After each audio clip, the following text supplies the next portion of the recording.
Hello again, welcome back to the channel. And here we are again in Ayutthya at Boran Restaurant, opposite what Boran are. As I said, why not? It is one of my favourite places on earth. It really is just a wonderful place, wonderful little spot. More on that later. Today I'm going to take you inside Boran Restaurant. It really is quite an incredible place. More like a restaurant come museum almost, I suppose you could say. And this here is a coffee shop. If you're one of those people that get all excited over coffee, I'm not one. I'm not one of those, to be honest with you. To me, coffee is something you drink in the morning. That's about it. So you can see already the old TV.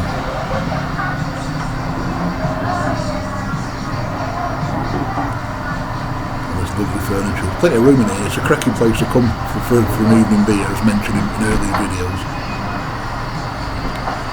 And this little table here is quite popular with a window. And here you see they make a lot of their own produce here. Then you walk down here past the ice cream, which I didn't take part in because I'm trying to lose weight. You enter this lovely sort of teak area, and you just smell all the old wood. It's lovely. I take it this is a floppy park for the hippie type backpackers. And these are all like puncture repair kits, old rusty old tins, puncture repair kits and such like.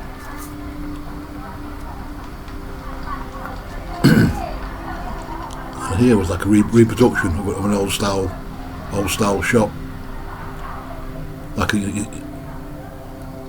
the forerunner of the little mum and pop stores you find all over Thailand today. We'll take a closer look in a minute.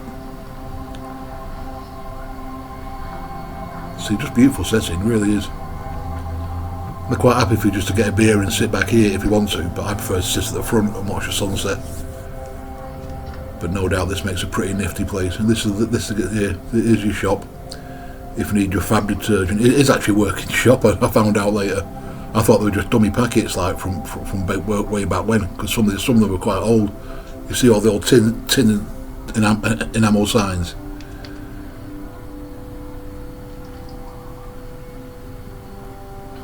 And this is actually the way to the gentleman's room, to the restrooms, or the bog if you're British or Australian. The nanny if you're Aussie. Yeah, and it's just beautiful. Just I was like, wow, what is all this stuff? I was told that this thing was for husking rice. They put the stalks in there, then sort of turn the handle, and the husked rice comes out the bottom into a sack. Just all this fascinating stuff. And the owner told me it's all genuine, it's all authentic stuff. This is a bike from the wartime. She told me it was nicked from the Japanese. And if you walk around here, there's always a staff member you can ask, and they all speak pretty good English. And they all tend to know what's what, if that's any help, you know. Here we go, this is my thing, books. But I didn't find Non Vendetta, which is a very rare Thai novel from the early last century, from early 20th century. If it even exists, some people don't really think it's real, but there's nice old porcelain here. Old salt powder boxes. They had old fag packets, everything you could imagine. Old furniture.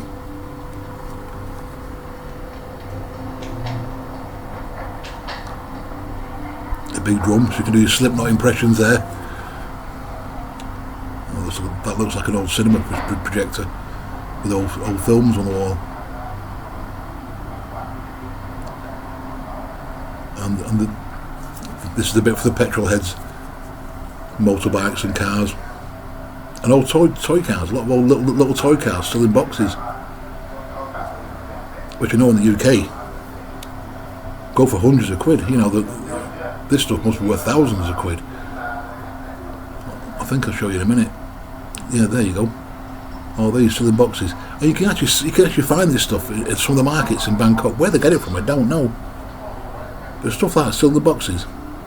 It's got to be worth thousands, you know. And there are markets, not your chat markets, but some of your outlying markets. You know, you can still pick up stuff like this. And pool table, that's a pool table. I don't know if there's anything vintage. I think that's just a pool table.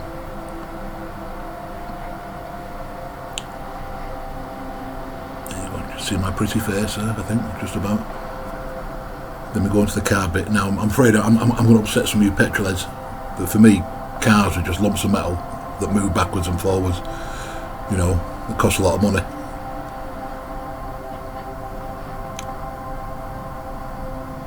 I couldn't tell you what you know, no idea. I know they're scooters. That's about all I can tell you. I was trying to get through to the typewriters at the back, which look quite interesting. The old Duke. Reminds me of the old jukebox at the Golden Palace, which they kept for years, even with the old records are still inside from back in the 60s. I think there's still a few of those left in Bangkok. I know there's a little bar on Soi Nam Duple, which does have the old jukebox from back in the 50s, 60s. But this place was just awesome, you know. But this little strip here in Ayutthya, as I said, it is one of my favourite places. This whole block, just off Naret Suam, just on the northern side of Naret Suam, pretty much, it used to be a crisscross, well, it still is a crisscross of little streets, pretty much between here and the river, the temples and the river,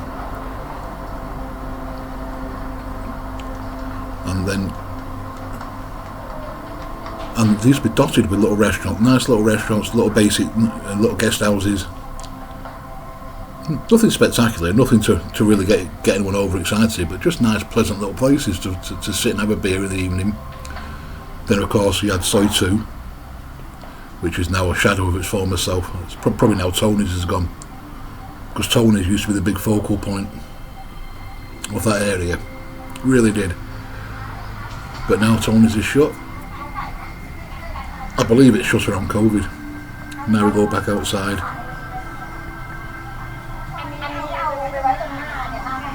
Just one more down.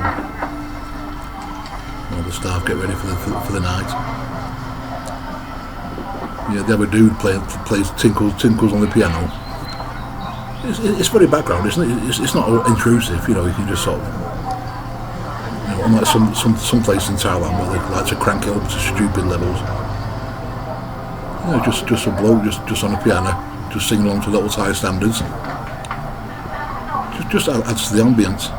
It's just nice. It just really is such a charming little place. I was very taken by it, and the staff were just really nice and, like I said, spoke decent English.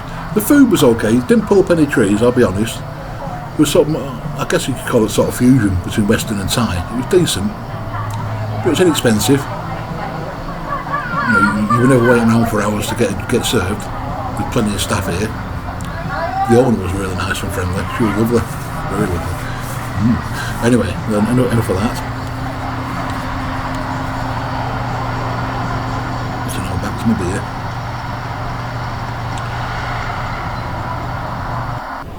So this is my last night in Ayutthya.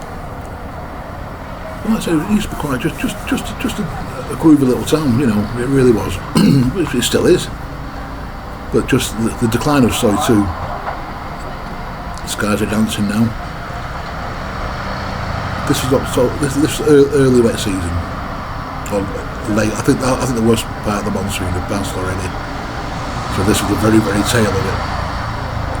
If you watch carefully the clouds in the distance, just flickering. It's my favourite time of year. Usually in October, you can be swimming for it. You know, you can be out for a night out, and you can just come down. You end up paddling home. So if you are in Thailand in October, make sure you've got decent flip-flops and your shorts on. Don't be going out with your best shoes on, or anything like, or your best pants, because they're going to get ruined.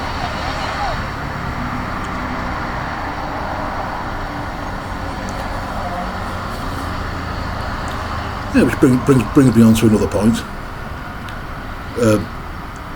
I made this video just for a change, because the last video I did want to carry on from that theme, because I got a little bit of feedback from that. But I will make another video carry on from that, looking into a few issues. But still, is it worth sort of addressing these big issues for such a small audience? I don't know. That's it. I did get a few more subscribers, so thank you to you guys who do watch and subscribe. The last video got plenty of views, so hopefully this one will get plenty as well. And then we can move on, then we can start addressing more interesting themes. Because what I want to look at, one point that did come up out of it, was from my mate Paul, who I mentioned in the last video.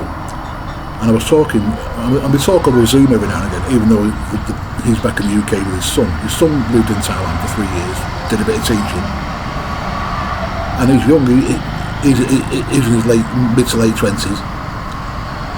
And he said, you guys would always bang on about how great it was in your day. It's pretty good in our day too, I said, yeah, I get it, Nick. I understand, mate. I get it, yeah.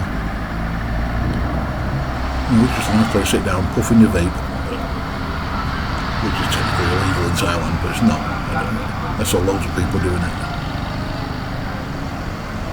I was sat there doing it, there's coppers walking past, and no one batted an eyelid. Yeah.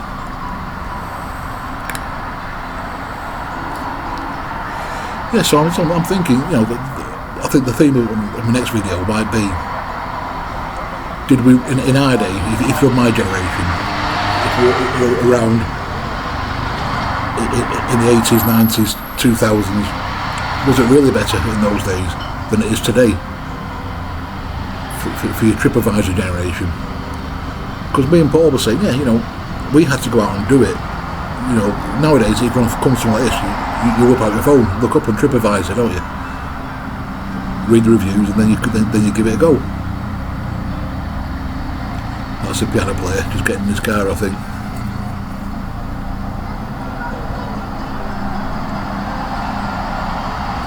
And yeah, so especially if things continue to pick up even slowly, I'm an optimist by nature, so hopefully one video will go kaboom and people, oh yeah, that's great, and jump on the channel in masses, and we'll get a decent audience, and we'll get some debate going in the comments, get some interesting points. So at the moment I'm sort of just going to tinker around over the summer, go look into improving my digital skills, and then hopefully when I go back in